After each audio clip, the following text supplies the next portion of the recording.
বাংলাদেশ জাতীয়তাবাদী ছাত্রদল ঢাকা বিশ্ববিদ্যালয়ের সংগ্রামী সভাপতি জনাব গণেশ চন্দ্র রায় সাহসকে খুবই সংক্ষিপ্ত বক্তব্য রাখার জন্য বিনীত অনুরোধ করছি।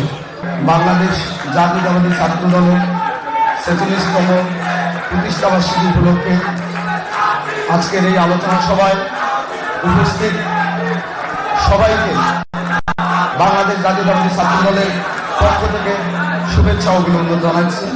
প্রিয় সহযোদ্ধা নেতৃবৃন্দ, বক্তব্য দীর্ঘায়িত করার সময় নেই, আমি দু একটি কথা বলে আজকের বক্তব্য শেষ করব। প্রিয় সহযোদ্ধা বন্ধুগণ, বাংলাদেশ জাতীয়তাবাদী ছাত্রদল প্রতিষ্ঠিত হয়েছিল মহান স্বাধীনতার ঘোষক, বহুদলীয় গণতন্ত্রের প্রবর্তক, আধুনিক বাংলাদেশের স্থপতি, যিনি বাংলাদেশ নামক রাষ্ট্রটির মহান মুক্তিযুদ্ধের ঘোষণা করে থেমে থাকেননি, অস্ত্র হাতে যুদ্ধ করেছিলেন। রাষ্ট্রপতি রহমান যখন দেখলেন 1979 সালে শহীদ রাষ্ট্রপতি জিয়াউর রহমান বাংলাদেশকে একটি সুন্দর সুখী সমৃদ্ধ দেশ গড়ে তোলার জন্য তিনি বুঝলেন বাংলাদেশ জাতীয়তাবাদী ছাত্রদলের প্রয়োজনীয়তা আছে। ছাত্র সমাজকে নেতৃত্ব সামনে থেকে আসলে বাংলাদেশ সামনের দিকে অগ্রসর হবে।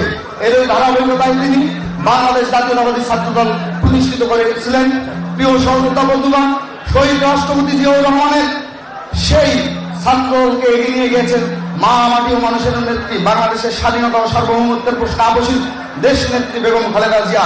এবং আমাদের এখন যিনি দিক নির্দেশনা দিচ্ছেন, আমাদের হৃদয়ের স্পন্দন, যাকে ঘিরে আমরা স্বপ্ন দেখি, যিনি ইতিমধ্যে বাংলাদেশকে এগিয়ে নেওয়ার জন্য 31 দফা কর্মসূচি প্রণয়ন করেছেন, সেই কর্মসূচিকে বাস্তবায়ন করার জন্য বাংলাদেশ জাতীয়তাবাদী ছাত্রদল আগামীতে সর্বাগ্রে সর্বোচ্চ ভূমিকা রাখবে, এই প্রত্যাশা ব্যক্ত করে সবাইকে আবারও আমার পক্ষ থেকে এবং বাংলাদেশ জাতীয়তাবাদী ছাত্রদলের পক্ষ থেকে শুভেচ্ছা অভিনন্দন জানিয়ে আমার বক্তব্য শেষ করছি। ধন্যবাদ সবাইকে।